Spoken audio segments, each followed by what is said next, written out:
بسم اللہ الرحمن الرحیم۔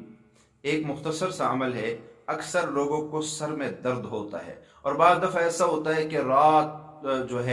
رات میں آدھی رات کو سر میں درد شروع ہو جاتا ہے، یا جسم کے کسی بھی حصے میں درد، ایسا درد اگر شروع ہو جو برداشت سے باہر ہو اور قریب میں کوئی میڈیکل بھی نہ ہو، کوئی دوائی کا نظام بھی نہ ہو، تو ایک مختصر سا عمل آپ کیجئے، آپ اس سے فائدہ اٹھائیے۔ وہیں پہ ہاتھ رکھ کے، جہاں درد ہے، ہاتھ رکھ کے 41 مرتبہ پڑھیے بسم اللہ الرحمن الرحیم، بسم اللہ الرحمن، 41 مرتبہ پڑھ کے اس پہ دم کریں گے، انشاءاللہ اللہ کے فضل سے وہیں درد رک جائے گا، ختم ہو جائے گا۔ یقین سے عمل کیجئے، یقین والے کو فائدہ ہوگا، بے یقین کو فائدہ نہیں ہوگا۔ اسی طرح اگر آپ کسی نشے میں مبتلا ہے، کسی بری عادت میں مبتلا ہے، کسی گناہ میں مبتلا ہے، اور لوگ آپ کو تانے دے رہے ہیں، لیکن آپ مجبور ہے اس چیز کو چھوڑنے پہ، یعنی آپ مجبور ہے،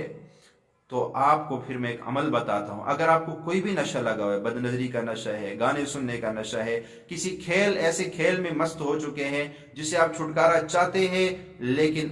وہ چھٹکارا نہیں مل رہا ہے، کوئی بھی ایسی بری عادت آپ کو پڑی ہوئی ہے، چاہے وہ سگریٹ کی ہے، وہ نسوار کی ہے، وہ کوئی اور نشے کی ہے، تو آپ اس صورت میں اس عمل کو بھی کر لیا کریں۔ انشاءاللہ جو بھی آپ کو ایسی کوئی مسئلہ ہوگا وہ ختم ہو جائے گا۔ آپ سارا دن اس چیز کی نیت کر کے سارا دن پڑھے یا مانع یا مانع یا مانع، ورنہ تو ہر نماز کے بعد 41 مرتبہ 21 مرتبہ ضرور پڑھیے۔ جو بھی آپ کی بری عادت ہوگی، جو آپ سے چھوٹ نہیں رہی ہوگی، انشاءاللہ اللہ کے فضل سے آپ کی جو بھی بری عادت ہوگی وہ اس عمل کی برکت سے چھوٹ جائے گی، اور ایک آپ اچھے انسان بن جائیں گے، اور لوگوں کے تانے جو ہے وہ بند ہو جائیں گے۔ تو آپ اس عمل کی قدر کیجیے، یہ بہت بہترین عمل ہے، میرے مرشد شیخ الوظائف کا بارہا کا بتایا ہوا عمل ہے، اب قری رسالے میں بہت مرتبہ یہ عمل آیا ہے، تو آپ اس عمل کو ضرور کیجئے، اس سے خود بھی فائدہ حاصل کیجئے اور دوسرے لوگوں تک بھی ضرور پہنچائیے۔